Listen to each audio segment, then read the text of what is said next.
Reflection on the Gospel for the Friday of Easter week.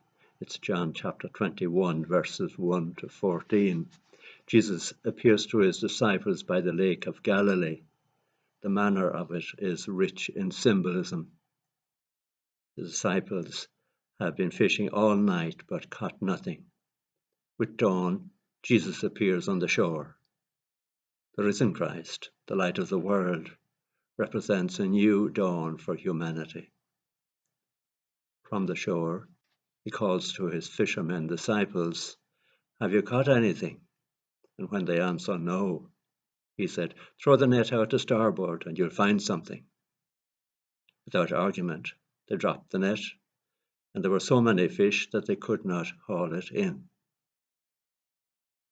As in the empty tomb, John is the first to respond.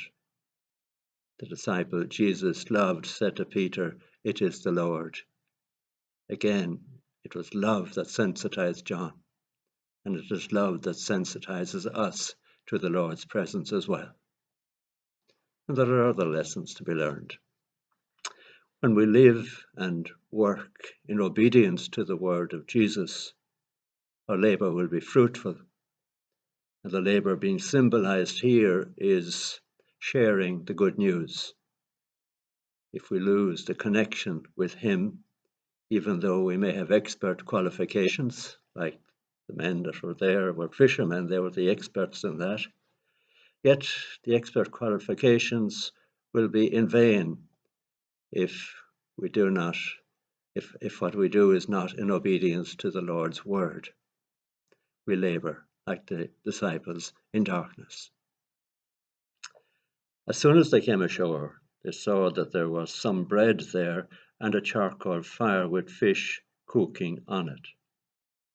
Jesus wanted to share breakfast with them.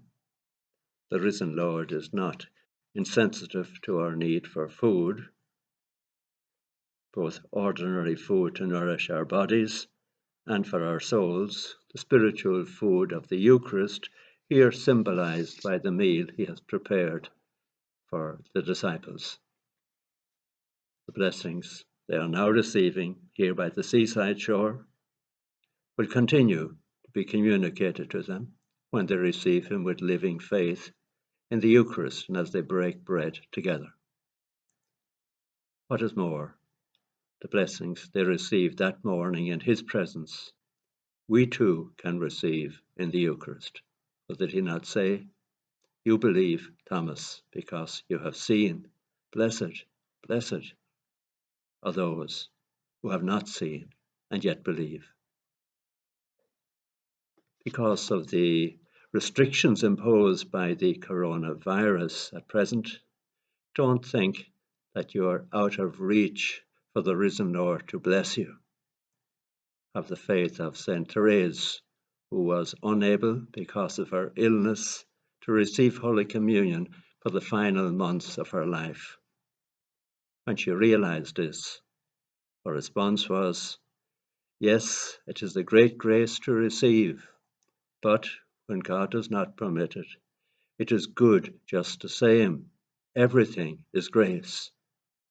Everything. That includes obstacles. God's hand isn't shortened.